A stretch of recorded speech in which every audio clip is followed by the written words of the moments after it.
Three cold-hearted children decided to throw their own parents away like garbage. They left Rose and Anthony on a lonely road, in the burning heat, with nothing but the clothes on their backs.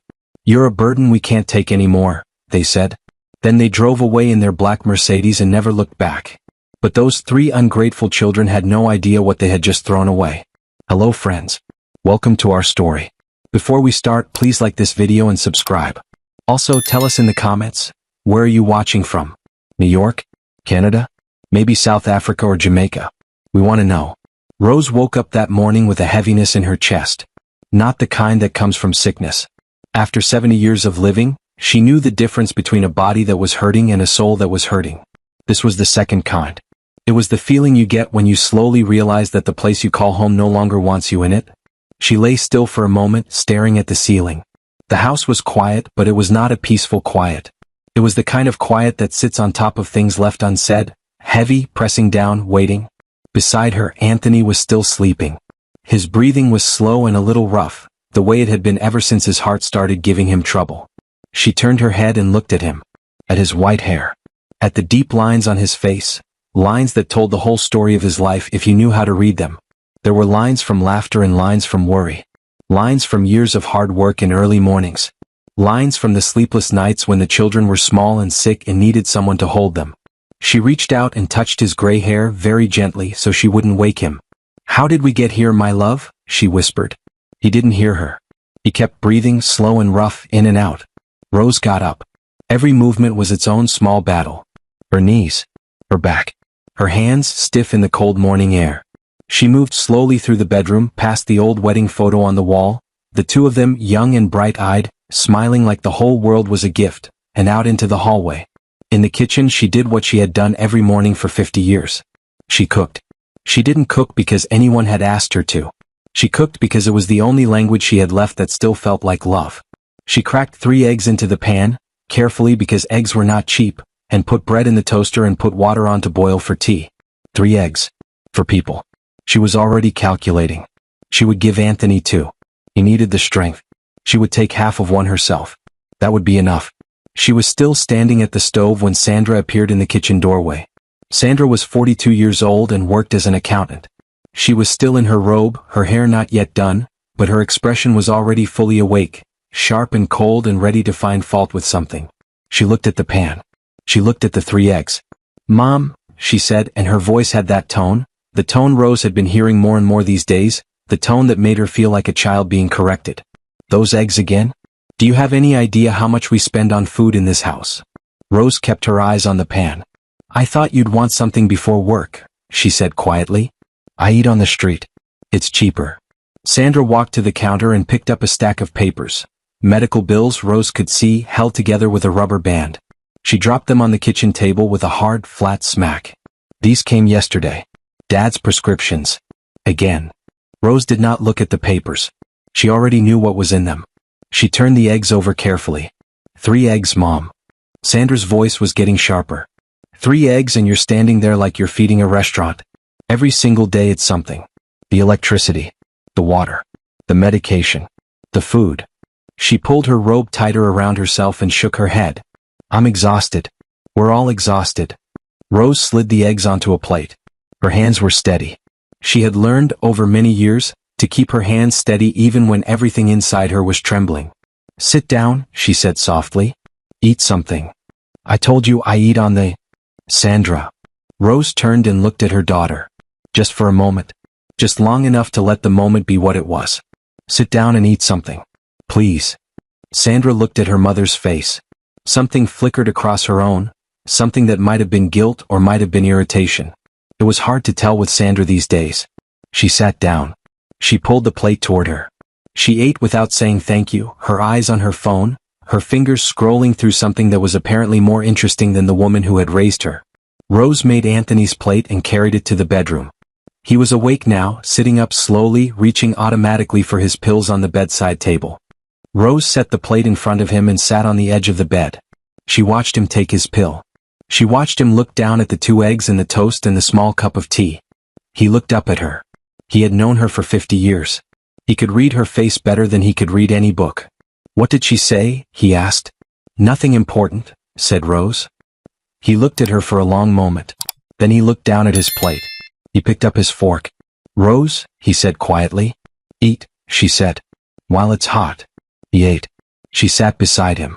And outside the bedroom door, the house moved around them, Sandra's heels clicking on the floor, the television turning on in the living room where Benjamin was already awake and already doing nothing, the sound of Robert's car pulling into the driveway even though he had his own apartment across town and no particular reason to be here this early. No particular reason except the one Rose was beginning to understand. Something was coming. She could feel it the same way she could feel rain before it arrived. A pressure in the air, a stillness that was not peaceful but waiting. She folded her hands in her lap and said nothing. And Anthony ate his eggs and pretended he wasn't listening to the voices gathering outside the door. Robert didn't knock. He never knocked anymore. This was the thing Rose had noticed, the slow disappearance of small courtesies. First it was the knocking. Then it was the good mornings. Then it was asking before taking things from the refrigerator, before changing the television channel, before making decisions about a house that was not theirs. He walked straight into the bedroom where Rose was sitting with Anthony, still holding his fork, and Robert stood in the doorway with his hands in his pockets and looked at them both with an expression that Rose could not quite name. Not unkind exactly. But not kind either. Something in between. Something worse than either. "We need to talk," he said. "All of us." In the living room. Anthony set his fork down. "I'm eating." "It won't take long." Rose put her hand on Anthony's arm. A small touch. A signal that passed between them in half a second. "Let's just go, it's easier, don't fight it." He understood. He always understood. He set his plate on the bedside table, half the food still on it, and reached for his walking stick. The living room felt different with all 5 of them in it. Or maybe it had always felt this way and Rose was only now seeing it clearly. Robert stood near the window. Sandra had moved from the kitchen table to the armchair, her pile of papers now on her lap. Benjamin was on the sofa, still in his pajamas, and he had the particular look of someone who already knows what is about to be said and has already decided how he feels about it. Rose and Anthony sat together on the smaller sofa against the wall. The one that used to be in the center of the room, before Robert had rearranged the furniture one weekend without asking. "Okay," Robert said. He cleared his throat. "So, we've all been talking." "When?" Anthony asked. Robert paused. "Sorry? When did you all talk?" His voice was calm. "Because I didn't hear any of this talking." A look passed between the 3 siblings. Quick and small and almost invisible. But Rose caught it. She had spent 50 years watching people's faces. She caught everything. "We've been discussing it for a while," Sandra said smoothly. "Among ourselves. Because we didn't want to worry you until we had a plan." "A plan?" Anthony repeated. "Yes." He nodded slowly the way he did when he was keeping himself very, very calm. "What kind of plan?" Rose asked. Sandra opened her folder. Of course she had a folder. Sandra always had a folder. Rose thought, not for the first time, that her middle child had been born with a folder already in her hands. "I've been going through the household numbers," Sandra began. "And I want to be honest with you both because I think honesty is important." Honesty, Rose thought. Yes, let's talk about honesty. The situation is not sustainable. Dad's medication alone is $200 a month. The electricity bill has gone up because of the heater. The grocery bill is significantly higher than it should be for a house this size. And the maintenance. "I built this house," Anthony said. "Dad. With my hands." He held them up. The big, rough, trembling hands. "These hands. 3 years. Every weekend." "I know that," Robert said. "And no one is taking that away from you. But things are different now. We have our own expenses. Our own lives. And the honest reality is." He paused. And in that pause, Rose heard everything that was coming. She heard it the way you hear thunder before the lightning, not the thing itself but the warning of it rolling toward you across the sky. "We found a place," Robert finished. "A care facility. Not far from here. Clean, professional staff, other people your age. You'd have your own room, your meals taken care of, medical support on site for Dad's condition." "A nursing home," Anthony said. "A care facility. A nursing home." His voice was very quiet now. "Say what it is, Robert." The room went still. Benjamin looked at the floor. Sandra looked at her papers. Robert looked at his father and for just a moment, just one small flicker, something moved across his face that might have been shame. Then it was gone. "It's the best option," he said. "For everyone." Rose did not cry. She had promised herself a long time ago that she would not cry in front of them. Not because she was too proud, but because she understood instinctively that her tears would not soften them. Some people are moved by tears. These three she now understood were not. She sat with her hands folded in her lap and she looked at her children, really looked at them one by one, and she tried to find in their faces the small children she had carried and fed and stayed up with through the night, and loved with everything she had. She could find pieces of them. Robert's jaw was the same as it had been at 10 years old. Sandra had her grandmother's eyes. Benjamin, even now, even like this, had a softness around his mouth that he had been born with. But the children themselves, the ones she had known, seemed to have gone somewhere. Replaced, gradually and without her noticing, by these three strangers who looked at her and saw only a number on a page. When? She asked. Robert looked almost relieved that she wasn't arguing. We've already spoken to them. They can take you at the end of the week. Already spoken to them. So the decision was made. It had been made before this conversation began. This was not a discussion. This was a notification. Rose nodded once. All right, she said. Anthony looked at her sharply. She felt his eyes on her face. She did not look back at him. Not yet. All right.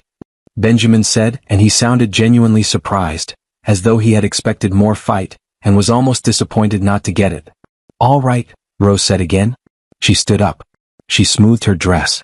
She walked back to the kitchen and she finished washing the dishes from breakfast, and she did not make a single sound.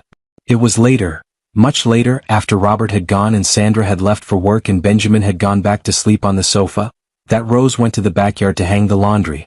The backyard was small. Anthony had planted a lemon tree there years ago when the children were young. It was a big tree now, spreading out over half the yard, and in the summer it gave more lemons than they could ever use.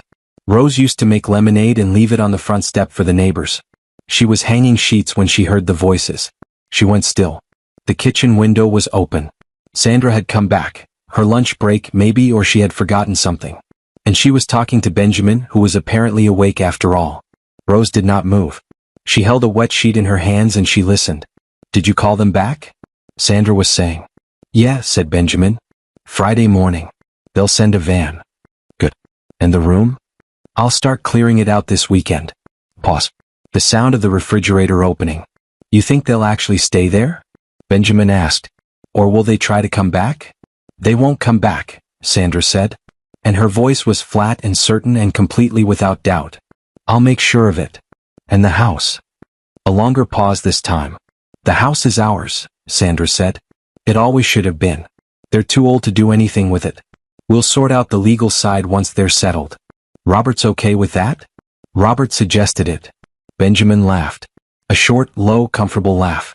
The laugh of someone who has gotten away with something. What about Mom's stuff in the bedroom? All those boxes. We'll deal with it, Sandra said. Most of it's just junk anyway. The refrigerator closed. Footsteps moved away from the window. Anne Rose stood in the backyard holding a wet sheet, beside the lemon tree Anthony had planted, under the sky they had all shared for 30 years. And now, only now, alone in the yard where no one could see her, she let herself cry. Not for long. Just for a moment. Just long enough to let the pain move through her and out of her so she could think clearly again. Then she wiped her face with the hem of her apron. She hung the sheet on the line. She picked up the next one. There was still laundry to be done. That evening Rose told Anthony everything. She waited until the house was noisy enough that no one would hear them. Benjamin's television loud down the hall, Sandra on a phone call in her room, Robert gone back to his apartment across town. Then she sat on the edge of the bed beside Anthony and she told him, quietly and carefully, everything she had heard through the kitchen window. He listened without interrupting. That was unusual. Anthony was not a man who listened quietly to bad news. His whole life he had been the kind of man who stood up, who pushed back, who used his big hands and his loud voice to fight for the things that mattered to him. Rose had loved that about him. She had also, over the years, spent considerable energy calming him down. But tonight he just sat and listened. And when she finished he was quiet for a long time. The lamp on the bedside table was on, casting a warm yellow light over them both. Outside the window the city made its nighttime sounds, distant traffic, someone's music, the bark of a dog 2 streets over. Normal sounds. Life going on. The house, Anthony said finally. Yes. They want the house. That's what Sandra said. He looked down at his hands. Those hands that had mixed concrete and carried bricks and hammered nails for 3 years to build the walls around them. He turned them over slowly, looking at them like they belonged to someone he used to know. "I see," he said.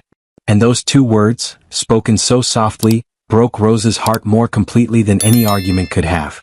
She had expected him to be angry. Anger she could have handled. Anger was familiar, it was loud and hot, and it burned itself out eventually like a fire. She knew how to sit with Anthony's anger, how to wait for it to pass, how to be there on the other side of it. But this was not anger. This was something quieter and more terrible. This was a man understanding, fully and finally, that the children he had given everything to had looked at everything he built and decided it was worth more without him in it. "Anthony," she said. "I'm all right. You don't have to be all right." He looked at her. And she saw it then, the thing he was working very hard to hold inside. It moved behind his eyes like water behind glass. "What do we do?" she asked. He was quiet again. The lamp flickered once, slightly, and steadied. "Nothing," he said. "Nothing? We let them do what they're going to do." He said it slowly, like he was working it out as he spoke. "We don't fight. We don't argue. We go." Rose stared at him. "Anthony." "I'm tired, Rose." And he said it in a way that meant more than just tonight, more than just this week.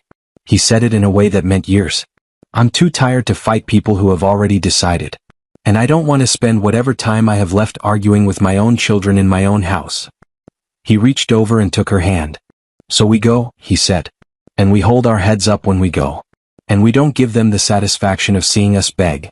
Rose looked at this old man she had loved for 50 years, and she thought that even now, even here, even like this, he was still the finest person she had ever known. "Okay," she whispered. "Okay," he said. And they sat together in the lamplight, holding hands, while around them the house that Anthony built settled into its nighttime quiet. Friday came quickly. Rose spent the days before it doing what she always did, cooking, cleaning, moving through the house with her quiet efficiency. But now there was a different quality to it. She was paying attention in a way she hadn't allowed herself to before. The way the morning light came through the kitchen window and made a pale rectangle on the floor. The particular sound the third stair made. The smell of the lemon tree coming in through the back door on the breeze. She was memorizing it. She didn't pack much. A small bag each. Some clothes, their important papers, Anthony's medication. The wedding photo from the wall. A small Bible that had belonged to Rose's mother, its cover worn soft as skin from years of handling. Sandra watched her pack with the careful eyes of someone making sure nothing extra was being taken. She didn't say this out loud, of course. She stood in the doorway of the bedroom and made small talk about the weather and the traffic, and all the while her eyes moved over Rose's bag, counting. Rose zipped the bag closed and said nothing. The van arrived at 9 in the morning. 2 workers in blue uniforms. They were polite, professional, the kind of people who had done this many times and had learned to be gentle about it. One of them carried Anthony's bag. The other offered Rose his arm on the front steps. Robert was there. Sandra was there. Even Benjamin had gotten dressed, which felt to Rose like its own kind of comment on the occasion. They stood on the front path and they performed the scene that Rose had known they would perform. The hugs, the reassurances, the promises. "We'll visit every week," Robert said, hugging his mother. His arms were stiff. His voice was warm. The combination of the two things was almost more painful than no hug at all. "Of course we will," Sandra said. She squeezed Rose's hand. Her fingers were cool. Benjamin hugged Anthony, and over his son's shoulder Anthony's eyes met Rose's. Just for a second. Just long enough to say, "I see this too. I see exactly what this is." Then Anthony stepped back and straightened up. He stood as tall as his body would allow him. He picked up his own bag even though the young man in the blue uniform reached for it. He walked to the van under his own power. Rose looked at the green door one last time. Chipped and faded and still that particular shade of green that Anthony had chosen 30 years ago because it reminded him of home. She turned away. She did not look back. The Sunrise Care facility was 40 minutes across the city. Rose watched the streets go by through the van window. The city moved around them, people walking fast, cars pressing close, shops opening up for the morning. Everyone going somewhere. Everyone with somewhere to be. Anthony sat beside her with his walking stick between his knees. He looked out his own window. He hadn't spoken since they left. She took his hand. He gripped it tightly. More tightly than she expected. She held on. The facility was a low, wide building the color of old cream. There was a small garden out front with some benches and a few rose bushes that were past their blooming. The sign above the door was blue and cheerful with a small drawing of a sun in the corner. Inside, it smelled of cleaning fluid and something underneath the cleaning fluid that the cleaning fluid was trying to cover up. The floors were shiny and the lights were bright and everything was very, very clean in a way that felt more clinical than welcoming. A nurse with a clipboard took their names. Another one showed them to their room. It was small. 2 narrow beds, a window overlooking the car park, a shared bathroom down the hall. There was a television on a bracket on the wall and a small table with 2 chairs. Meals are at 7, 12 and 6, the nurse said, smiling. There's a common room at the end of the hall.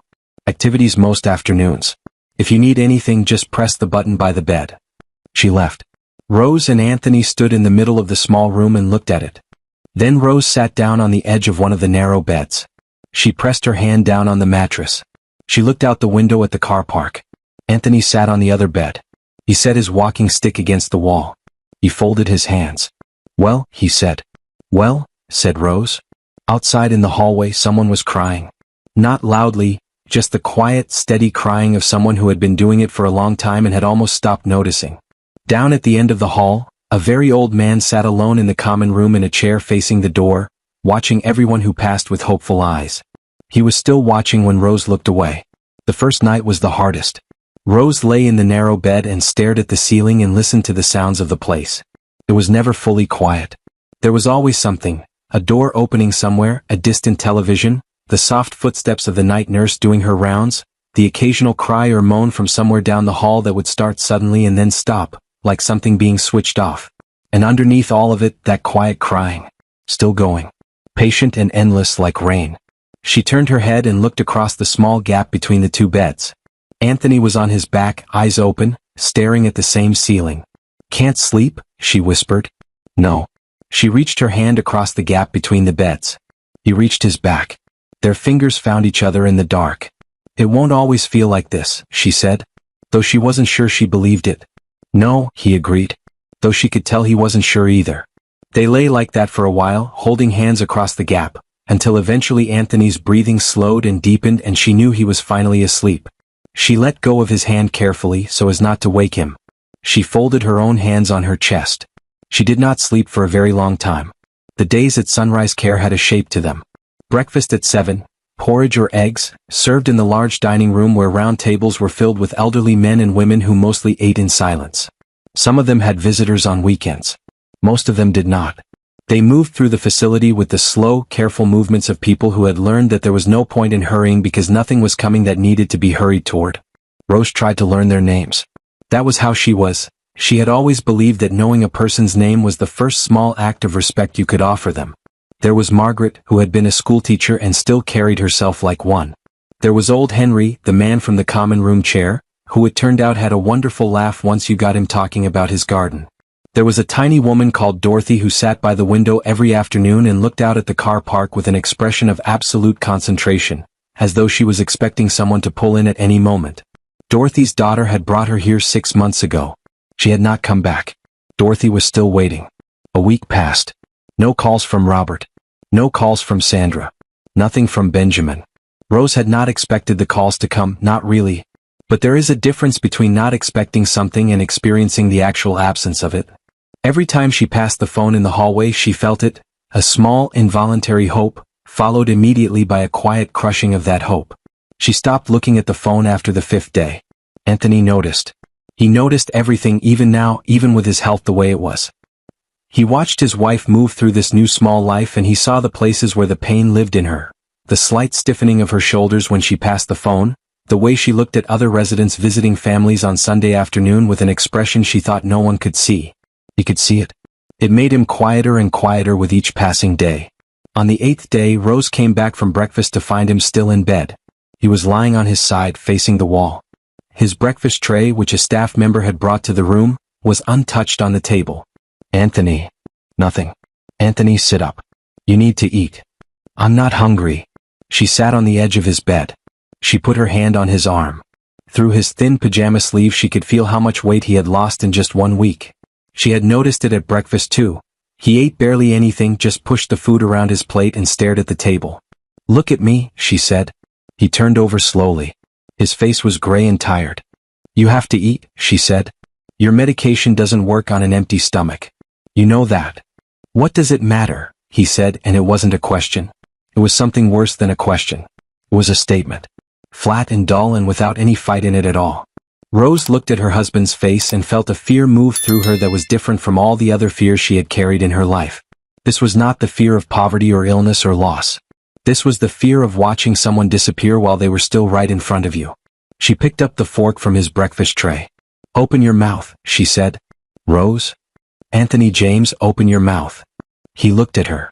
And something in her voice, some firmness, some refusal to accept what was happening, reached him. He pushed himself up slowly. He took the fork from her hand. He ate. But she knew it was not enough.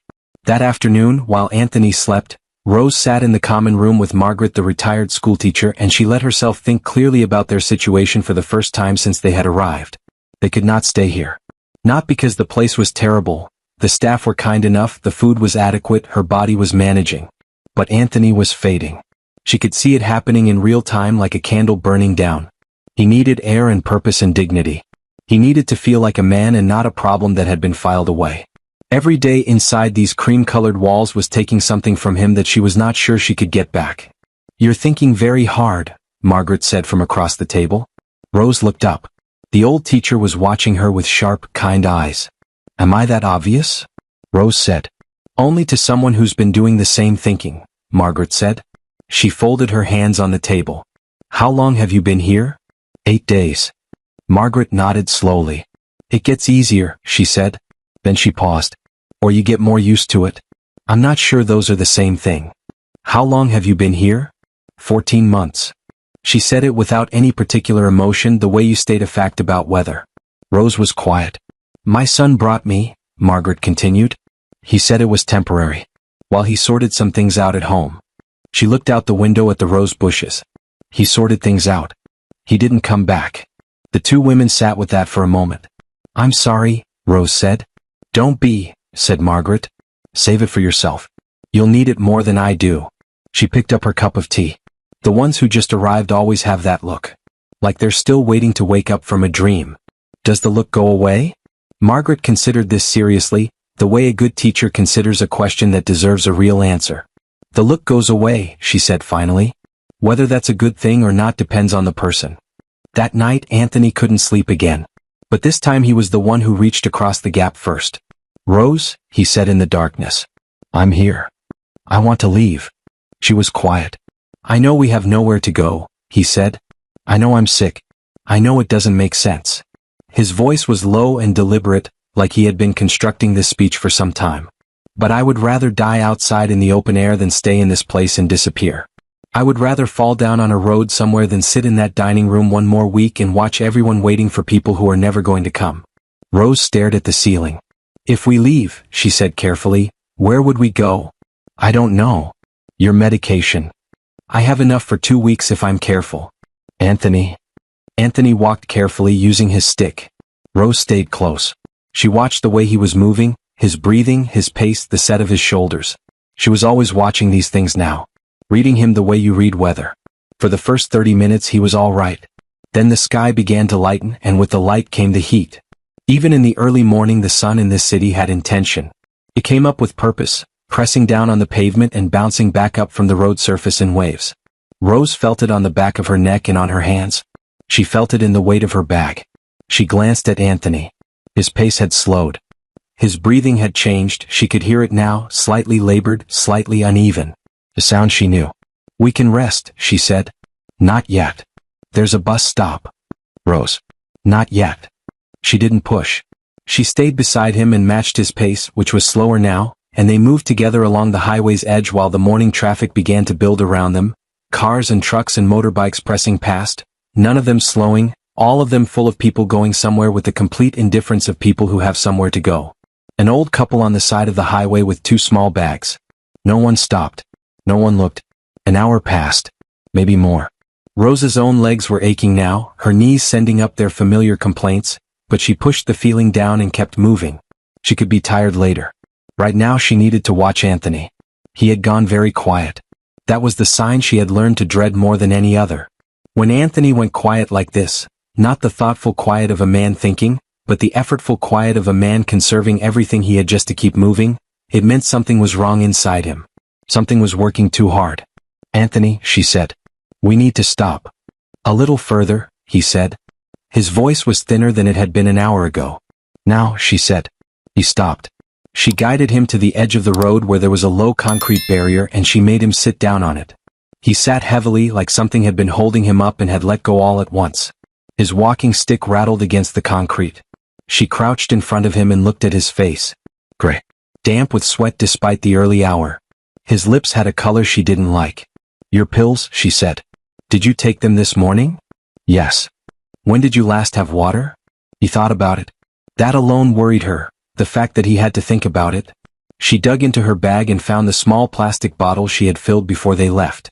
She pressed it into his hands. He drank. Around them the highway roared and rushed. The sun was fully up now, flat and hard and offering no mercy. Rose stood up and looked at the road. At the cars going past. At the wide empty landscape around them. The highway stretching in both directions, a few low buildings in the distance, nothing close. She understood suddenly, with a clarity that hit her like cold water, how alone they were. No phone. No money to speak of. No one who knew where they were. An old woman and a sick old man on the side of a highway, and the world going past at 60 miles an hour without a glance. She didn't let herself feel the fear. Not yet. Fear could come later. She would find a private moment for it later, the way she always did. Right now she needed to think. She looked at Anthony. His breathing was still uneven. His hand on the concrete barrier was trembling. She looked up at the road. She stepped to the edge of it and held out her arm. The first car didn't stop. The second didn't stop. The third didn't stop. She kept her arm out. She stood as tall as her 70-year-old body would allow and she held her arm out at the rushing traffic and she did not move. Rose, Anthony said from behind her. Be quiet, she said gently. Another car. Not stopping. Another. She closed her eyes. She didn't pray fancy prayers. She never had. She just said, inside herself, in the direct and simple way she had always talked to God, please. He needs help. Please send someone. She opened her eyes. And an old car, dented, dusty, moving slower than the traffic around it, pulled to the side of the road. The car stopped about 20 feet ahead of them. It sat there with its hazard lights blinking, orange, orange, orange, while the traffic rushed past on the other side. For a moment nothing happened. Then the driver's door opened and a young man got out. He was perhaps 30 years old. Not tall, not large, just an ordinary young man in work clothes, dark trousers and a pale blue shirt with the sleeves rolled to his elbows. He had a plain, open face and dark eyes that moved quickly from Rose to Anthony, taking in the situation with the focused attention of someone who understood immediately that something was wrong. He walked toward them without hesitating. Are you all right? He said. He looked at Anthony on the barrier, at the walking stick, at Rose's outstretched arms still hanging in the air. What happened? Are you hurt? My husband, Rose said. Her voice came out steadier than she felt.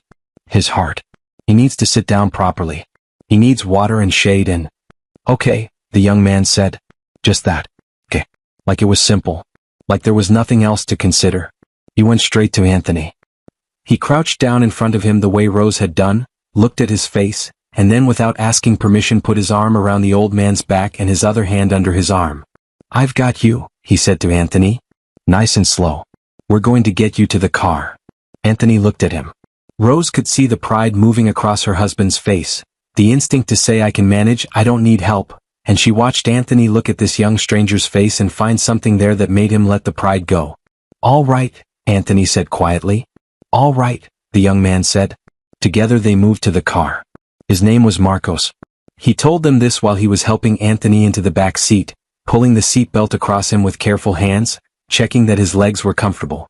Then he took both their bags and put them in the boot and opened the front passenger door for Rose with a naturalness that made her think he had been raised by someone who taught him how to treat people. Where are you going? He asked as he got in and started the car.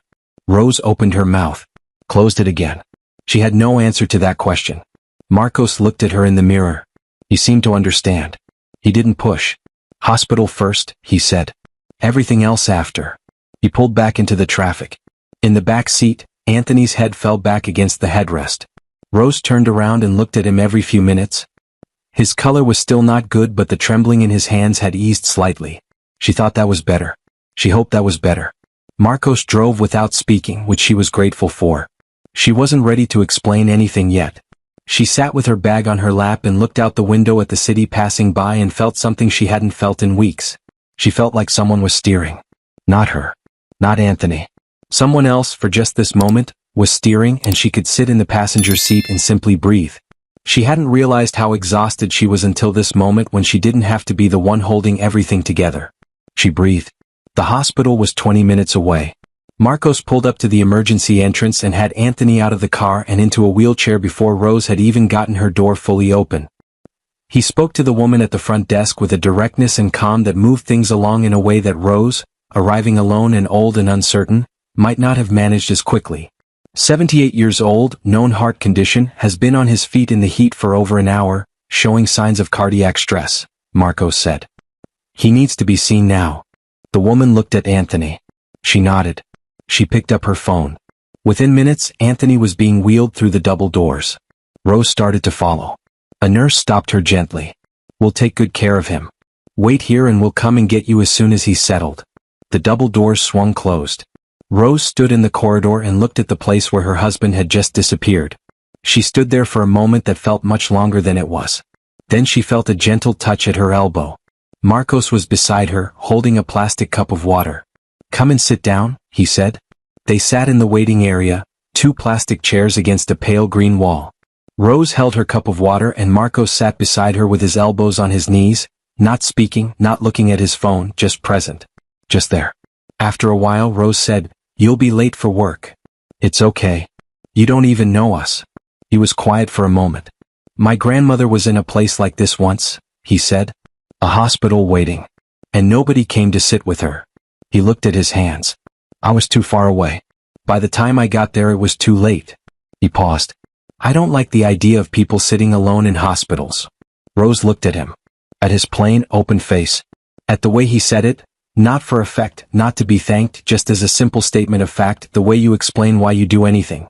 What is your name again? She asked. Marcos. Marcos, she repeated. I'm Rose. I know, he said. Your husband said it on the way here. Rose this, Rose that.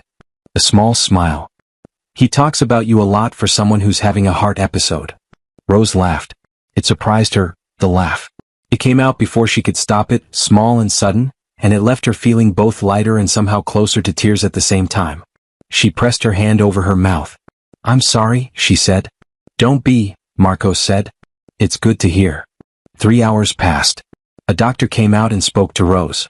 Anthony had suffered what they called a mild cardiac event, not the full heart attack she had feared, but serious enough. His heart was under significant stress. He needed rest, medication adjustment, monitoring. He would need to stay at least 2 nights. Is there family we can contact? The doctor asked. Rose thought about Robert, Sandra, Benjamin. No, she said. There's no one. The doctor nodded and went back through the doors. Rose sat back down. Marcos was still there. He had bought them both sandwiches from the hospital cafe at some point, and a proper bottle of water, and he had set them quietly on the chair beside her without making a thing of it. She looked at him. You have your own life, she said. You should go. I'll go when I know you're all right. Marcos. Mrs. Rose. He said it firmly but kindly, the way you speak to someone you respect but are not going to agree with. Please eat your sandwich. She looked at him for another moment. Then she picked up the sandwich. She told him everything that evening. She hadn't planned to. But he was still there when visiting hours started and he walked with her to Anthony's room, and he stood quietly in the corner while Rose sat beside Anthony's bed and held his hand, and Anthony looked at Marcos and said, You're still here. Yes, sir, Marcos said. Why? Marcos considered this. I'm not sure I can go until I know what happens next, he said. If that makes sense. Anthony looked at him for a long time with the focused eyes of a man who has spent 78 years reading people. It makes sense, Anthony said. Then he looked at Rose. Tell him, he said. Anthony. Tell him, Rose. From the beginning. So she did. She told Marcos about the house with the green door. About the children and the complaints and the folder of bills on the kitchen table. She told him about the morning they were gathered in the living room like a meeting, and about overhearing Sandra and Benjamin through the kitchen window. She told him about the van and the blue uniforms and the promises that everyone knew were not promises. She told him about the facility. About Dorothy by the window. About Anthony going quiet in the mornings. About lying awake and listening to his heart. She told him about the decision before dawn. Marcos listened to all of it without interrupting once. When she finished, the room was quiet except for the soft beep of Anthony's heart monitor, steady and regular, doing its patient work. Marcos looked at the floor for a moment. Then he looked up. His face had changed. Not dramatically, he wasn't the kind of man for dramatic expressions. But something in his eyes was different. Something had settled there, a kind of quiet decision, the way a thing looks once someone has made up their mind. "I need to make a phone call," he said. He stepped out into the corridor. Rose looked at Anthony. "What do you think?" she said quietly. Anthony looked at the door where Marcos had just gone out. "I think," he said slowly, "that God listened to you this morning." Rose turned back to the heart monitor. To its steady, faithful beeping. "I think so too," she said. Marcos was gone for about 15 minutes. Rose used the time to do what she always did when she needed to steady herself. She focused on small, practical things. She poured Anthony a cup of water from the jug on his bedside table. She straightened his blanket. She found a comb in her bag and gently combed his hair the way she knew he liked it, parted on the left, flat and neat. Anthony submitted to this quietly, his eyes half closed. "You don't have to fuss," he murmured. "I'm not fussing," she said. "I'm combing your hair." "Same thing." "It is not the same thing." He smiled. "Just slightly. Just enough." She put the comb away and sat back down and held his hand, and they waited. When Marcos came back, his expression was different again. Lighter this time, like the phone call had resolved something rather than complicated it. He pulled the spare chair from the corner and sat down across from them both. "I called my wife," he said. "You're married," Rose said. 6 years. A quiet pride in it. "Her name is Anna. I told her everything you told me." Rose looked at Anthony. Anthony looked at Marcos. "Everything?"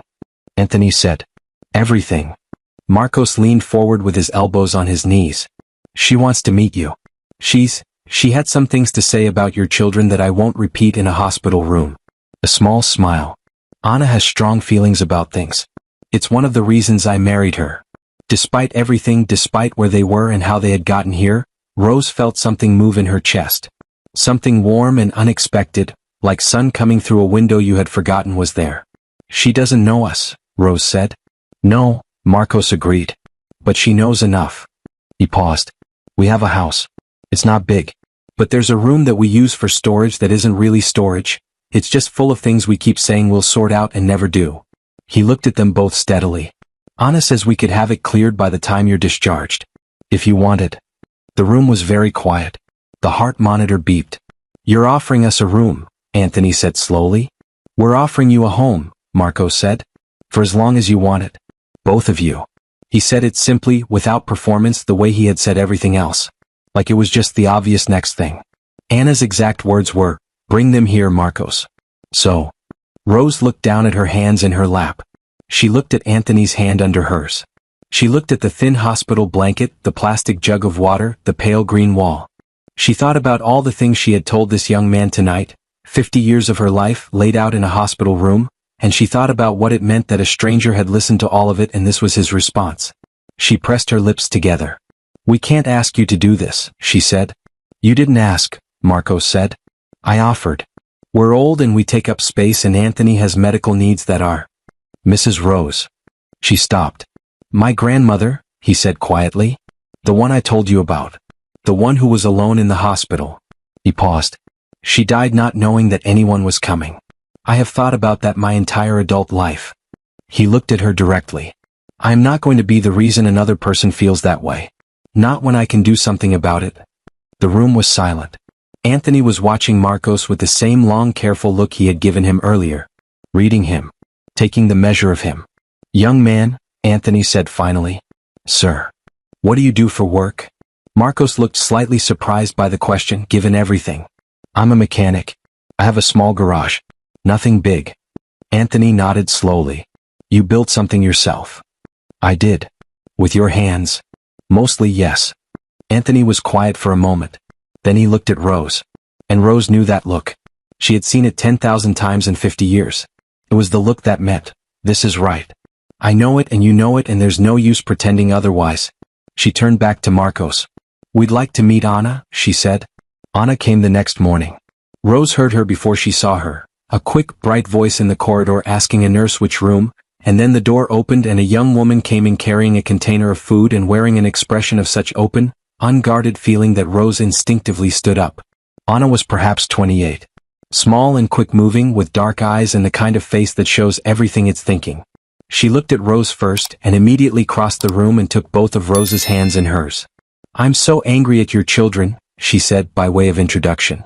Rose laughed, that surprised laugh again, the one she couldn't stop. "I'm Anna," the young woman said. "I brought food because hospital food is an insult to people who are already suffering."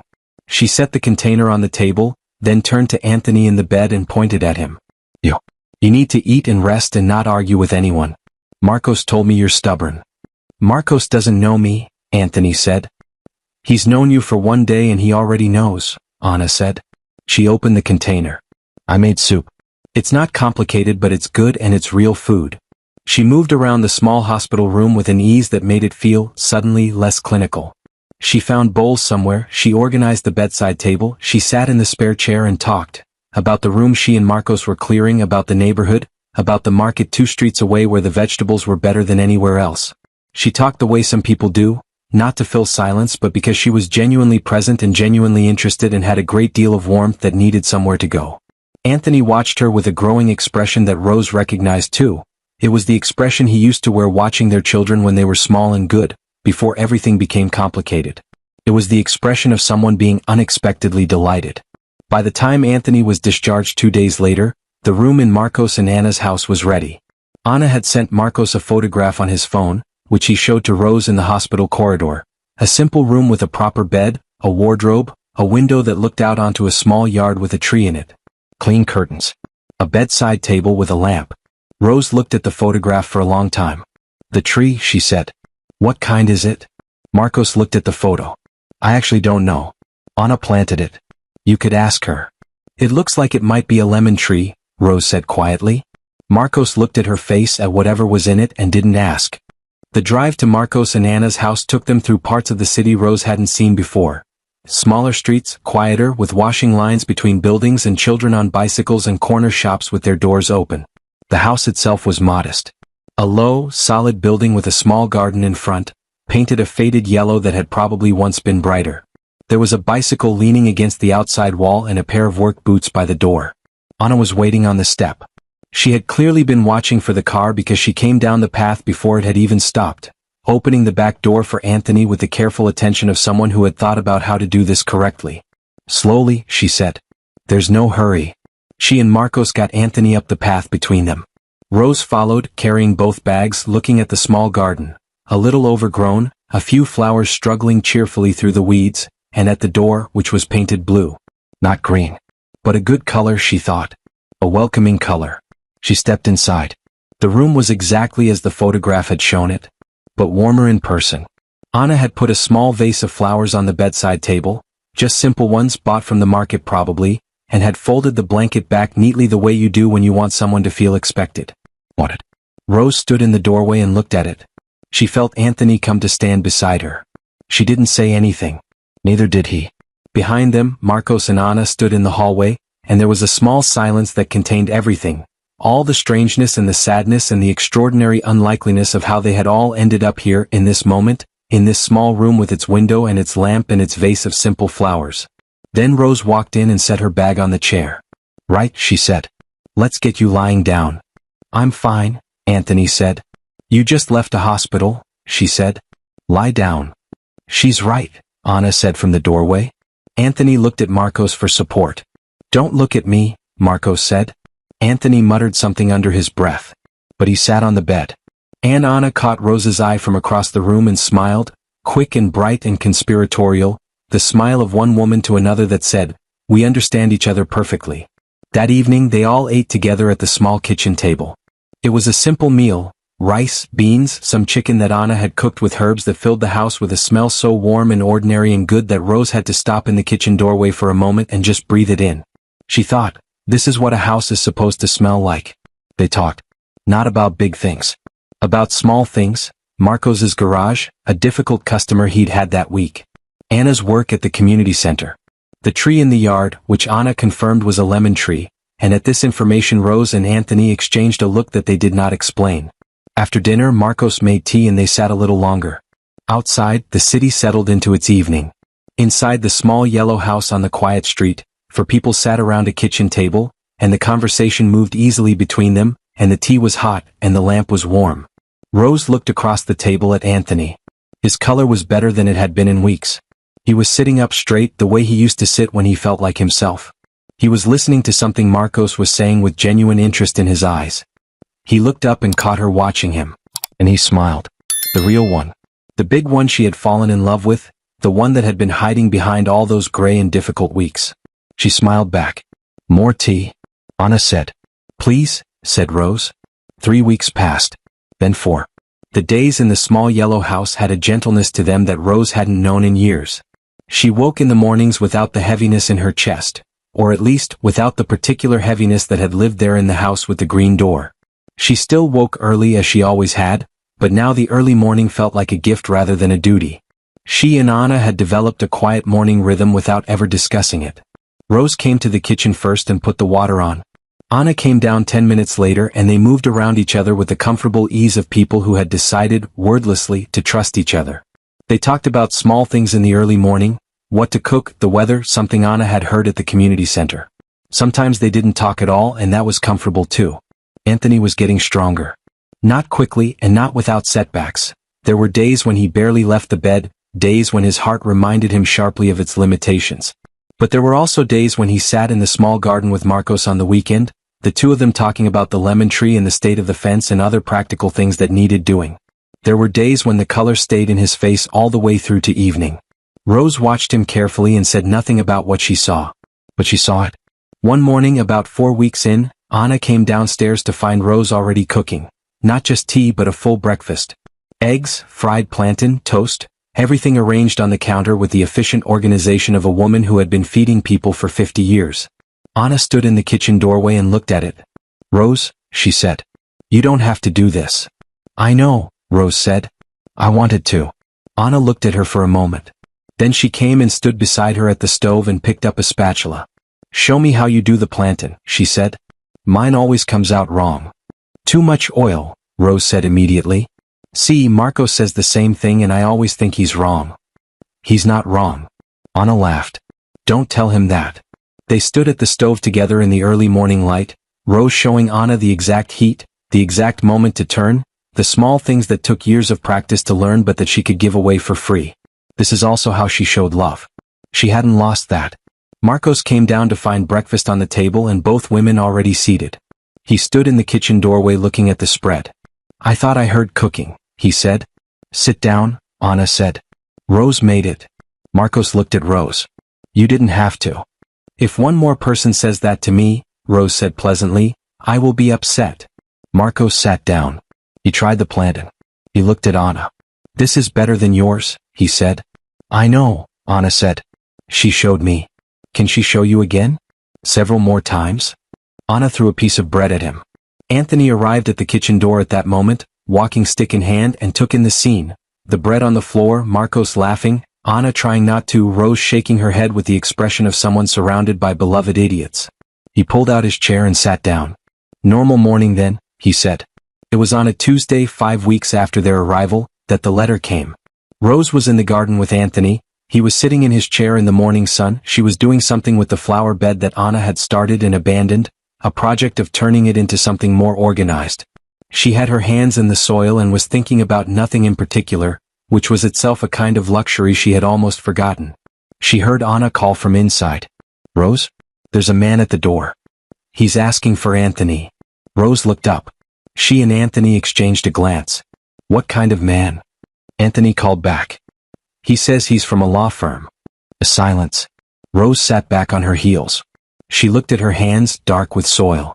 She looked at Anthony. His expression was one she couldn't read. Send him out, Anthony said.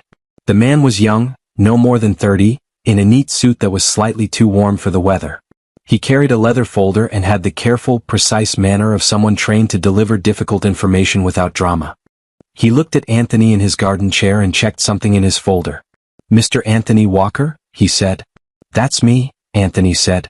My name is Daniel Cole. I'm with Henry and Burns, attorneys at law. He opened the folder. We have been attempting to reach you for some time, sir. We had a previous address on file. We moved, Anthony said simply. Yes. We eventually located you through the hospital records, with your permission obtained through the facility. He cleared his throat. Mr. Walker, I'm here regarding the estate of your grandfather, Mr. George Walker, who passed away 3 years ago.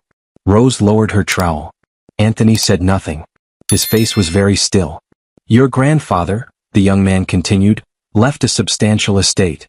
Under the terms of his will, the estate passes to his eldest surviving male descendant, which our research has confirmed is you. He paused. The estate includes 10 residential rental properties across the city, currently managed by our firm, and liquid assets totaling just over $20 million. The garden was very quiet. Somewhere in the lemon tree, a bird was making a small persistent sound. 20 million, Anthony said. Yes, sir. Dollars? Yes, sir. Anthony looked at Rose. Rose looked at Anthony. Neither of them spoke for a moment. Then Anthony said in the same quiet voice, and why is it only reaching me now? 3 years after my grandfather died. The young man shifted slightly. That is something we need to discuss, sir. We have been sending correspondence to your address for 3 years. The letters were received, we have delivery confirmation. But we received no response. He paused carefully. It was only when our firm escalated to a formal search that we were able to determine you had apparently never seen the letters. Rose felt it then, the thing she had been about to understand, arriving fully formed and terrible. She thought of Sandra's folder. Sandra's careful eyes watching her pack. The pile of papers always on the kitchen table. Sandra the accountant, who sorted all the household mail, who handled all the correspondence, who always knew exactly what was coming in and going out. Her voice through the kitchen window. The house is ours. It always should have been. The letters, Rose said, and her voice came out very soft. They went to our old house. Yes, ma'am. And someone there received them. The delivery records show they were signed for. Rose stood up from the flower bed. She didn't brush the soil from her hands. She stood in the small garden in the morning sun and felt something move through her. Not anger, not yet, something older and colder than anger. The feeling of understanding something completely. Anthony was watching her face. They knew, she said. Not a question. Rose? They knew, Anthony. Her voice was still quiet. Still steady. The whole time. The medication bills, the electricity, the eggs. She stopped. Steadied herself. They were going to send us away and keep the letters and wait. Anthony said nothing. The young man in the suit looked between them with the careful expression of someone who understood that something significant was happening and that his job right now was simply to be still. Anna had come to the back door at some point. Rose didn't know when. She was standing there with a dish towel in her hands, and her face, that open, expressive face that showed everything, showed this. Her eyes were bright with anger. Not for herself. For them. Rose looked at her and felt, unexpectedly, the sting of tears. Not from grief this time. From something else entirely. From the particular feeling of being seen by someone, of having another person's outrage on your behalf when you are too tired for your own. She pressed her lips together and turned back to the young man. What do we need to do, she said. I have documents for Mr. Walker to review and sign. We'll need to formally establish your new address with the firm. And we'd recommend engaging your own legal counsel too. We'll come to your office, Rose said. This week. Of course. Thursday would. Tomorrow, Rose said. The young man looked at her. Then he nodded. Tomorrow, he agreed. That evening, after dinner, after the young man had gone and the papers were on the kitchen table and Anna had made tea that nobody was really drinking, the four of them sat together in the small warm kitchen and no one spoke for a while. Then Marcos said carefully, "What are you going to do?" Anthony looked at the papers. He looked at Rose. "That's a good question," he said. "Your children," Marcos said. "They'll find out eventually." "Yes," Anthony said. "They will. And they'll come," Anna said. Her voice was flat. "People like that always come when the money appears." Another silence. Rose wrapped her hands around her teacup. She thought about Robert's stiff arms. Sandra's cool fingers. Benjamin's comfortable laugh. She thought about a lemon tree and a green door and 50 years of love given freely and hoarded by people who never understood what they were holding. She thought about Dorothy still sitting by the window. She thought about Margaret, 14 months and still upright. She thought about all the people in that facility who were waiting for someone to come. She looked up. "I know what I want to do," she said. Everyone looked at her. "Not about the children. I know what to do about them too, but that can wait." She set down her cup. I mean with it. The money. The properties. She looked at Marcos, then Anna, then Anthony. I know what I want to do with it. Anthony looked at her face. That look again, reading her, knowing her. And slowly he nodded. Tell us, he said. Rose was quiet for a moment before she spoke. Not because she was unsure. She had known, the moment she understood what the inheritance meant, with a clarity that felt less like a decision and more like a recognition. Like something that had always been true, waiting for her to catch up to it. She was quiet because she wanted to say it right. That facility, she began. Sunrise Care. Everyone waited. Dorothy, she said. The woman by the window. Margaret. The old man with the wonderful laugh. Henry. She paused.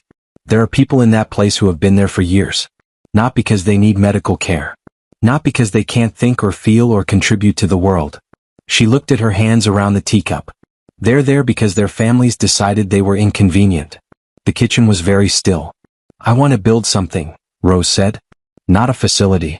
Not a place with clipboards and visiting hours and rooms that smell of disinfectant. A home. She looked up. A real home. Where old people can live with dignity. Where someone knows their name and asks about their life and sits with them in the morning. She paused. The kind of place that should exist everywhere and almost never does. Marcos was leaning forward with his elbows on the table. Anna had stopped pretending to drink her tea. Anthony was watching Rose with an expression she knew. The expression of a man watching someone say out loud the thing he had been quietly thinking and had not yet found words for. The properties, Rose continued. Some of them could generate income to run it. One of them, depending on its size, could become the home itself. She looked at Marcos. You know how to build things and fix things. And Anna, you work at a community center. You understand how to organize a place and make it run. She looked between them. I'm not asking you to give up your lives. I'm asking if you'd want to help build something worth building. Silence. Then Anna put both hands flat on the table. Yes, she said. Simply and immediately, as if Rose had asked her whether she wanted to breathe. Marcos looked at his wife. Then at Rose. Then at Anthony. What does he think? Marcos said, nodding at Anthony. Everyone looked at Anthony. Anthony had been silent through all of it. He sat with his walking stick between his knees and his eyes on Rose, and the expression on his old face was one that Marcos and Anna couldn't fully read because they hadn't known him long enough. But Rose could read it. It was the expression he had worn the day he finished building the house on Maple Street. Standing back, looking at it, paint on his hands and exhaustion in his bones and absolute quiet satisfaction in his eyes. The expression of a man who has just seen what he was building all along. I think, Anthony said slowly, that I would like to go and speak to Henry first. And Dorothy. And Margaret. He paused. Before we make plans. I want to go and ask them what they'd want. What they need. He looked at Rose. It's their home we're building. They should have a say in it. Rose felt a warmth spread through her chest so strong it almost hurt. Yes, she said. Exactly that. Thursday came. They had pushed the lawyer's appointment back by one day. Marcos drove them to the offices of Henry and Burns, which occupied 3 floors of a glass building in the business district. Rose wore her good dress. Anthony wore the jacket she had packed in their small bag the night they left. His good jacket, the dark one with the gold buttons that he saved for important occasions. He had known, she realized even then. Or maybe he had just packed it because hope is a stubborn thing and refuses to be completely left behind even in the worst moments. The meeting took 2 hours. There was a great deal of paper. A great deal of careful language. But the essential facts were simple. Anthony was the legal heir. The estate was his. The properties were generating steady rental income. The liquid assets were sitting in an account that had been quietly accumulating interest for 3 years. 3 years. Rose sat in the leather chair and listened to the lawyer explain numbers, and beneath the numbers she heard the other thing. All that time, all that money sitting waiting while Sandra filed the letters somewhere and Robert made speeches about sustainability and Benjamin laughed his comfortable laugh. She kept her hands folded in her lap and her face composed. What are our options regarding the previous address? She asked when the lawyer paused. He looked at her carefully. In what sense, Mrs. Walker? The letters were delivered there and signed for. Over 3 years. And the people who signed for them did not inform my husband of their existence. She paused. What does that constitute legally? The lawyer was quiet for a moment. He folded his hands on the desk. That would likely constitute fraud, he said. Potentially inheritance fraud, depending on the specific circumstances and intent. He paused. Do you wish to pursue that? Rose looked at Anthony. Anthony looked at the window. Not yet, he said. We'll come back to that question. The visit to Sunrise Care was the following morning. Rose had called ahead, not to the management, but to Margaret directly, through the facility's common phone. Margaret had sounded surprised and then not surprised and then very pleased, in the way of someone who has learned to keep their expectations low and is therefore moved by small kindnesses. And bring something from outside, Margaret had said. Anything. A newspaper, a flower, something that smells like the city. You'll understand when you get here. Rose understood before they even walked in. The smell hit her first. The cleaning fluid and what was under it. The two bright lights. The stillness of the air inside. The particular stillness of a place where the windows don't open enough. But she walked through it with different eyes this time. Not the eyes of someone arriving. The eyes of someone assessing. She saw the common room large enough but sparse. She saw the small garden outside the window barely used with the struggling rose bushes. She saw the dining room with its round tables and its institutional quiet. She saw the staff, busy, kind enough but moving with the speed of people who have too many tasks and not enough time to simply be with someone. She saw Dorothy, still in the chair by the window. Rose went to her first. She pulled up a chair beside her and sat down, and Dorothy looked at her with the focused look she always wore, and then something shifted in it. Recognition. Surprise. You left, Dorothy said. I did, Rose said. I didn't think people left. I didn't think so either. Dorothy looked at her for a long moment. Where did you go? Somewhere better, Rose said. That's what I want to talk to you about. Margaret arrived in the common room with the straight-back dignity of a retired schoolteacher, shook Rose's hand, looked at Anthony with approval, and then looked at Marcos and Anna, who had come along and stationed themselves near the door with the careful unobtrusiousness of people trying not to take up too much space. Who are they? Margaret said. Family, Rose said. Margaret looked at them again. At the way Marcos held the door for an elderly man with a walker. At the way Anna had immediately, instinctively, sat down beside an old woman who was alone at a table and started talking to her. Chosen family? Margaret said. The best kind, Rose said. Margaret nodded slowly. She sat down. She folded her hands on the table in the way of a woman who has always run meetings. All right, she said. Tell me what you're thinking. Henry laughed when Rose told him. Not the small, polite laugh of someone being agreeable. The real laugh, big and warm and completely unself-conscious, the one she had discovered in their first conversation weeks ago, the one that had told her immediately everything she needed to know about who he was. A real home, he said. With a garden? With a proper garden, Rose said. That we actually go into and use. And we'd have a say in how it runs? That's the idea. He laughed again. Then he stopped laughing and looked at her seriously. You mean this, he said. You're not just, this isn't a nice thing to say? Henry, Rose said. I have never in my life said something nice that I didn't mean. He looked at her for a long moment. My son hasn't called in 4 months, he said. I know. I used to have a vegetable garden. I grew tomatoes, peppers, 3 kinds of beans.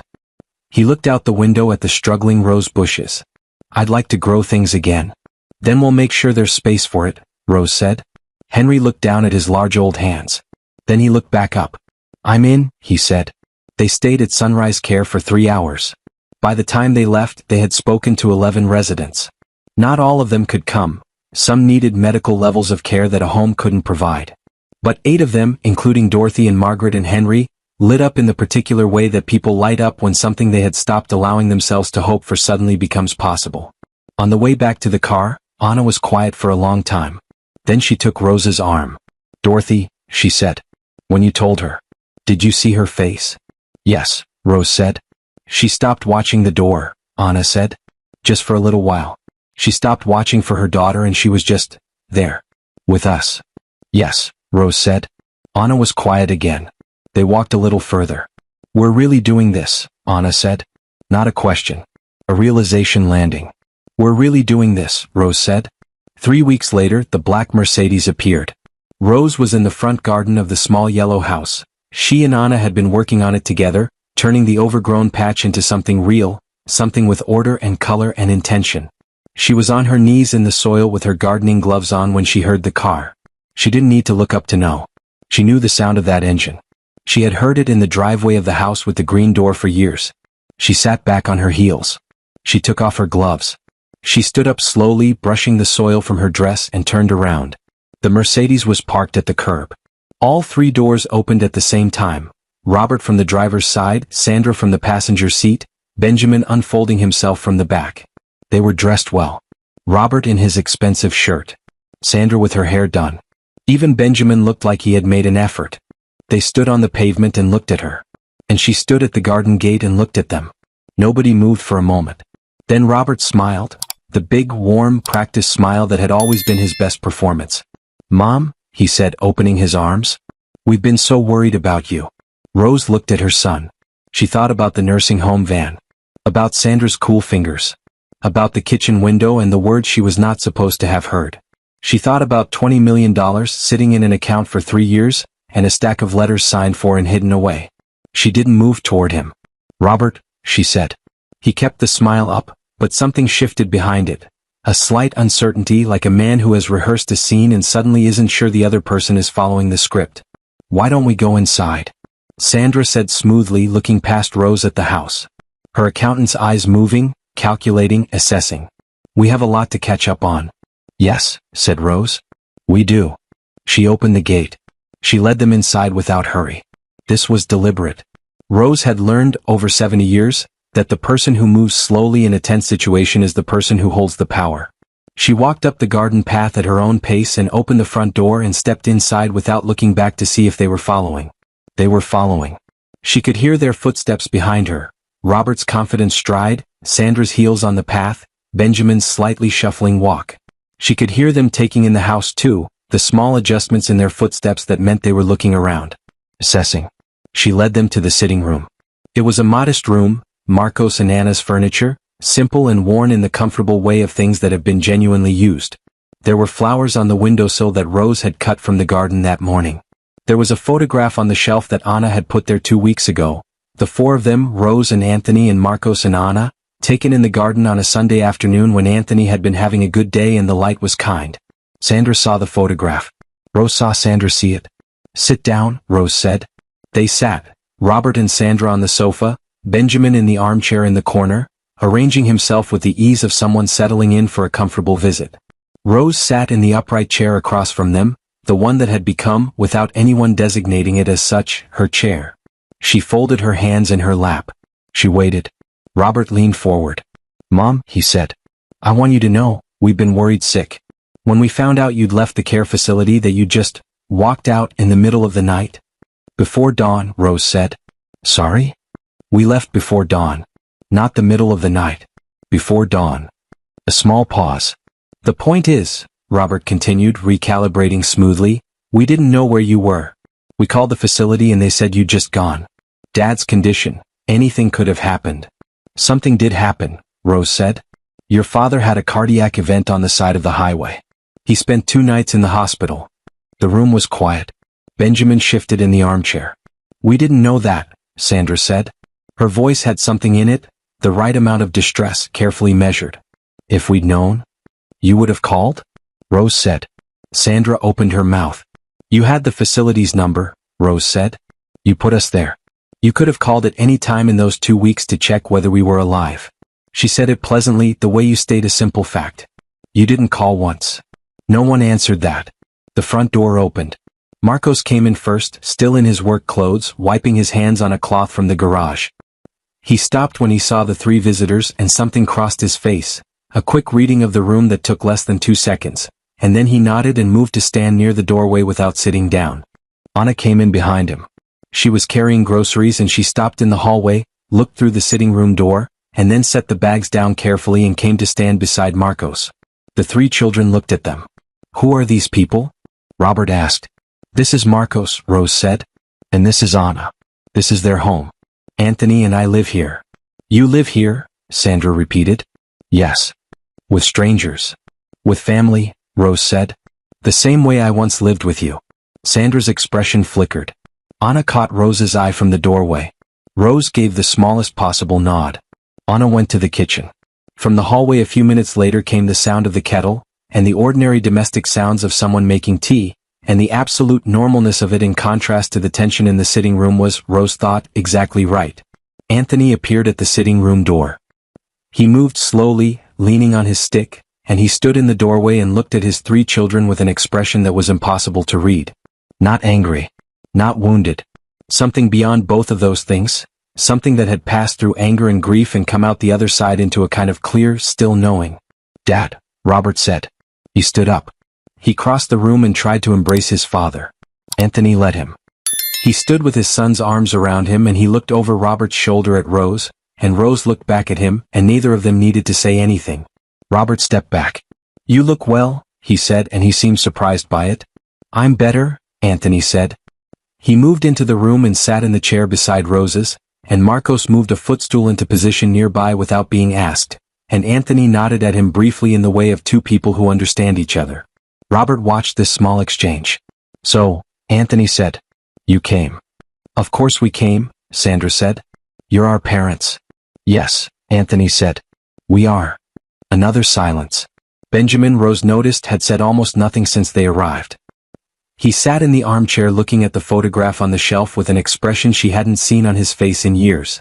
She wasn't sure what it was. She filed it away.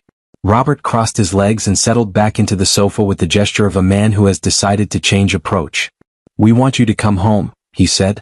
"This is our home," Rose said. "Mom, be serious." "This?" He gestured at the room around him. "Careful," Marcos said from the doorway. His voice was quiet and level. Robert looked at him. A quick assessment, the way Robert looked at everyone, measuring, categorizing. "I meant no offense," he said. "Then be careful not to give any," Marcos said. Another silence. Different from the previous ones. Rose watched Robert adjust. She could see him recalculating, the way he always had when a situation wasn't going according to plan. He was a practical man. He knew when a position wasn't working and he knew how to move to the next one. "There are things we need to discuss," Sandra said. "As a family. Important things." She looked at Rose, then at Anthony. "About your grandfather's estate." There it was. Rose had known it was coming. She had known it since the moment the black Mercedes pulled up to the curb. The pretense had run out more quickly than she expected. They hadn't even finished their tea. She looked at Sandra. "Go on," she said. Sandra straightened slightly. "We became aware recently that there may be some assets." $20 million, Anthony said. "And 10 properties. Sandra stopped. "You know," Robert said. "We know," Anthony said. The room was very still. Then something changed. A subtle but unmistakable shift in the atmosphere, like the moment before weather arrives. The performance of the concerned children, which had been wearing thin since they walked in, dropped away entirely. Not dramatically. Just quietly gone. Sandra closed her hands together in her lap. "Then you understand," she said, "that this is a family matter? That these assets belong to the family. That whatever has happened between us." "Whatever has happened," Rose said. Sandra continued without pausing. "Should not affect how we handle this together. As a family." "As a family," Rose said again. She let the words sit there. Anna came in with the tea tray and set it on the table between them with a quiet precision that somehow managed to feel both hospitable and like a statement. She poured 5 cups without asking how anyone took it, set them down, and then sat on the arm of Marcos's chair with the calm of a woman in her own home who has nothing to prove. Nobody touched the tea for a moment. "You hid the letters?" Anthony said. Sandra looked at him. 3 years of letters from the law firm, Anthony said. "Delivered to our house. Signed for. Hidden." His voice was even and quiet, the same voice he had used when their children were young and had done something wrong and he needed them to understand the weight of it. "Why, Dad?" "Not a speech, Sandra. Just the reason." Sandra looked at her hands. Robert looked at the window. Benjamin, in the corner, still looked at the photograph. The silence stretched. And then Benjamin said, without looking away from the photograph, "Because we thought you'd give it away." Everyone looked at him. He finally turned from the photograph. His face had the look she had filed away, the one she hadn't been able to name before. She could name it now. It was shame. "That's the real reason," Benjamin said. "Isn't it, Sandra?" "Not a question. We thought if you found out, you'd give it all away to someone. A church or a charity or I don't know. We thought—" He stopped.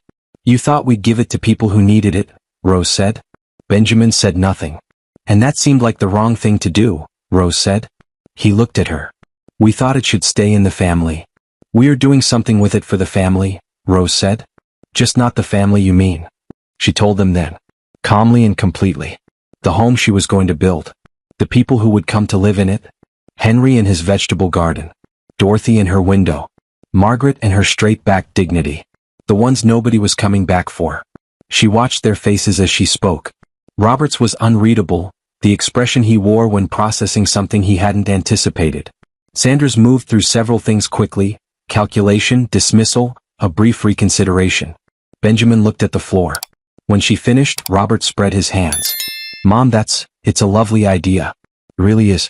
But $20 million is enough to do it properly, Rose said. It's your inheritance, Sandra said. Yours and Dad's. You should be comfortable. You should have security. You should.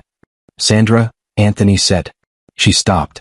What you should have, Anthony said slowly, is the courage to say what you actually came here to say. Not what you think sounds reasonable. He looked at his daughter. Really looked at her, the long patient look of a father who has known someone since before they knew themselves. Say it plainly. You'll feel better. Sandra looked at her father. For a moment, just a moment, something moved across her face that Rose recognized from long ago. From when Sandra was 7 years old and had broken something and tried to hide it and then couldn't carry the weight of the secret anymore. But she was not 7 years old. And the moment passed. We want our share, Sandra said flatly. That's what we came to say. I know, Anthony said. And nothing, Anthony said. Not today. He reached for his walking stick. He stood up slowly. Marcos moved slightly, but Anthony shook his head. He wanted to do this himself. He stood to his full height, which was still considerable, and he looked at his 3 children. You'll hear from our lawyer. There are things to resolve, and they'll be resolved properly and legally and without shouting. He paused. But I want you to understand something before you go. Nobody moved. I built a house for this family with my own hands, Anthony said. I worked every weekend for 3 years. I missed parties and holidays and rest.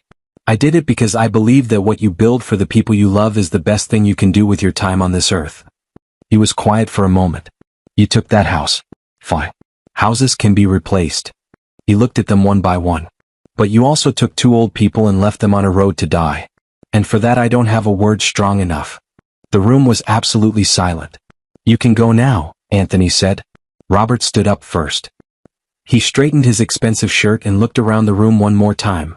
At Marcos in the doorway, at Anna on the arm of the chair, at the photograph on the shelf, at the flowers Rose had cut that morning. Taking inventory as always. Calculating. Then he looked at his mother. And for just a moment, a single unguarded moment that came and went so quickly Rose almost missed it, she saw it. The boy who used to bring her wildflowers from the empty lot at the end of the street. Who used to fall asleep at the kitchen table doing homework while she cooked. Who had been once before something in him hardened into the man standing here now, a child who loved her. She saw it. And then it was gone. We'll be in touch, he said. His voice was steady and businesslike. He walked to the door. Sandra followed without speaking. She did not look at Rose. She did not look at Anthony.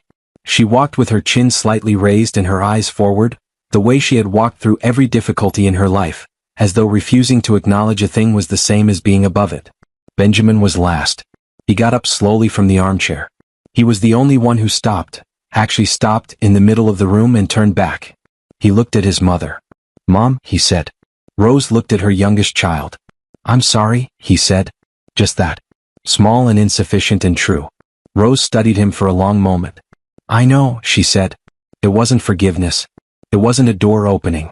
But it was the truth, and Benjamin seemed to understand that it was the most she could offer him right now, because he nodded once and walked out. The front door closed. Through the window, Rose watched the black Mercedes pull away from the curb. She watched it move down the quiet street and turn the corner and disappear. Then she sat back in her chair. The room breathed. Anna picked up the untouched teacups and carried them to the kitchen without saying anything. Marcos sat down on the sofa where Robert and Sandra had been, leaned forward with his elbows on his knees and looked at Anthony. Are you all right? He said. Yes, Anthony said. He lowered himself back into his chair. He looked tired but not broken, the tiredness of someone who has done something hard and necessary rather than something that has defeated them. You did well, Marcos said. Anthony looked at him. You think so? I think you said what needed to be said and you said it standing up. Anthony considered this. Yes, he said finally. I suppose I did. Rose reached across and put her hand over his. He turned his palm up and held it. The lawyer's name was James Henry, The senior partner, not the young man in the too warm suit. He was 60 years old with a quiet, precise manner and the kind of face that had heard too many human stories to be surprised by any of them. He listened to everything. Then he spent 3 days reviewing documents, delivery records, and dates. At the end of the 3 days he called Rose and Anthony to his office and laid it out simply. The letters had been delivered and signed for over a period of 31 months. The signatures were Sandra's. There was a clear, documented pattern of concealment that had materially delayed Anthony's access to his inheritance. "This is actionable," Henry said.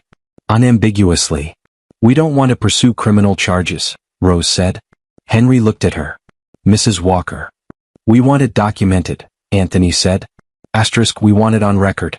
But we don't want courts and trials and years of fighting." He paused. "We're old. We don't have years to spend on that." Henry nodded slowly. "Then what do you want?" "We want the will prepared properly," Rose said. Now. While we can do it clearly and legally and without any room for challenge later. She folded her hands on the desk. "And we want it to say exactly what we decide it should say." "That I can absolutely do," Henry said. It took 6 weeks to set everything in motion. 6 weeks of meetings and documents and decisions, of walking through properties with Marcos, of sitting with Anthony in the evenings going over plans, of phone calls with Anna about the things a real home would need, a proper kitchen, a garden big enough for Henry's vegetables, rooms with windows that actually opened. They found the right property on a Wednesday morning. Marcos drove them to see it. A large, older house on a wide street, set back from the road behind a garden that had gone wild with years of neglect. It had 8 bedrooms, a kitchen that Rose walked into and immediately felt at home in, a sitting room with a fireplace, and a garden that stretched back far enough to hold whatever Henry wanted to grow. It needed work. Real work. The walls needed repainting, the roof needed attention, the garden needed someone to take it seriously. Marcos walked through it with a builder's eyes, noting things on his phone, calculating quietly. 6 months, he said. Maybe 5 if we push.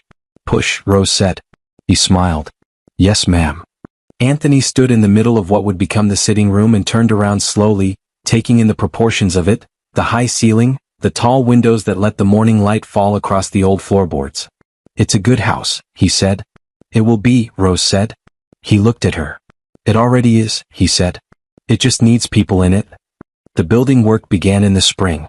Marcos managed it, showing up before the contractors arrived, staying until after they left, doing the things himself that he could do himself and saving money where it could be saved.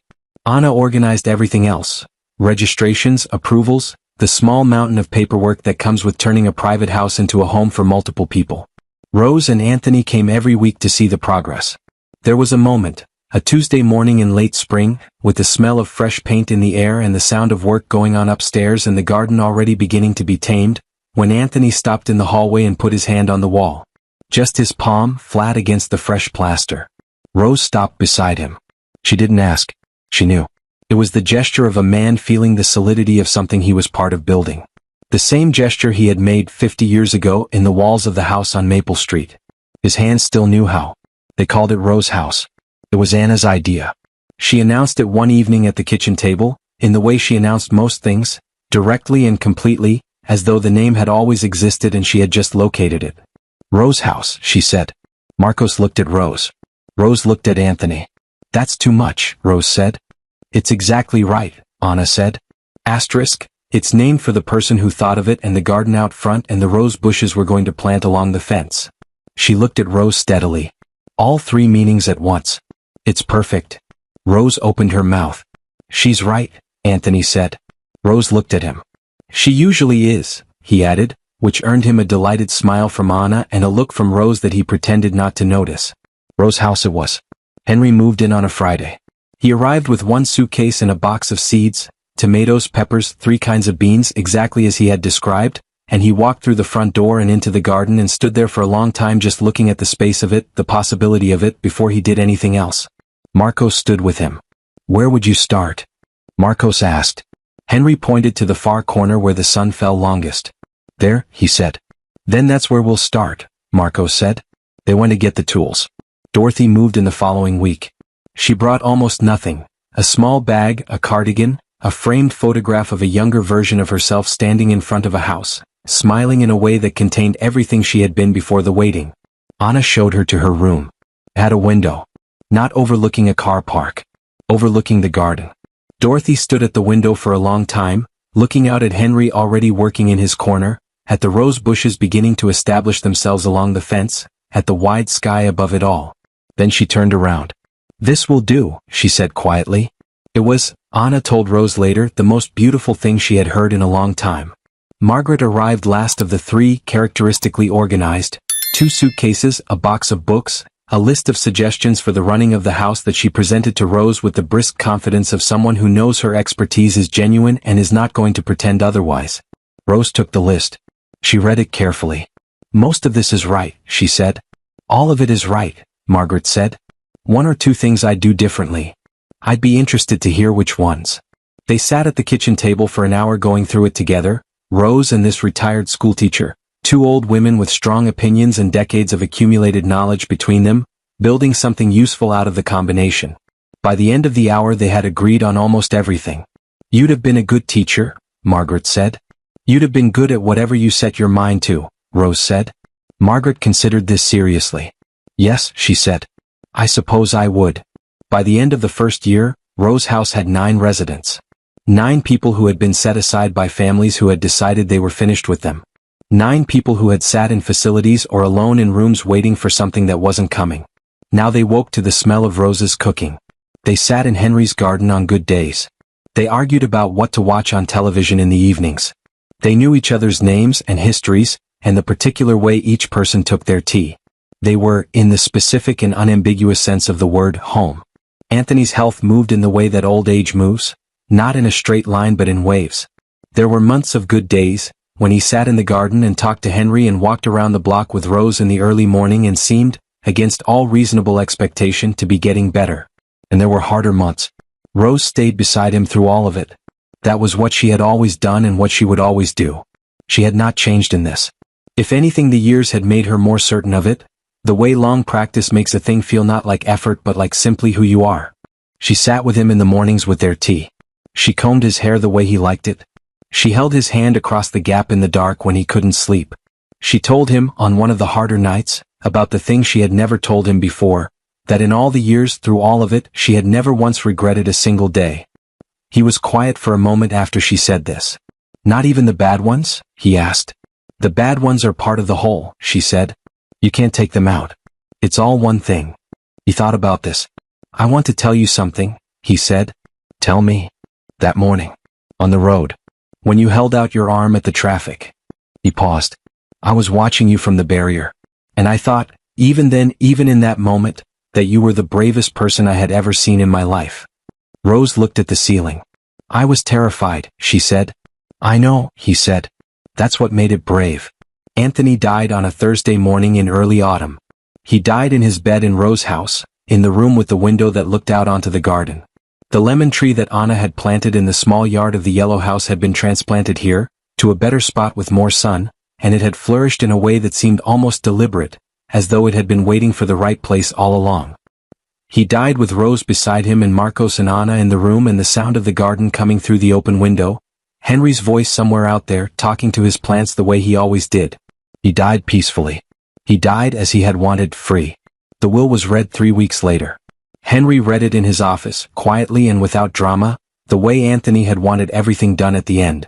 The rental properties and their income went to Rose House in perpetuity, enough to run it for as long as it was needed, which was to say forever, because the need for such places does not end.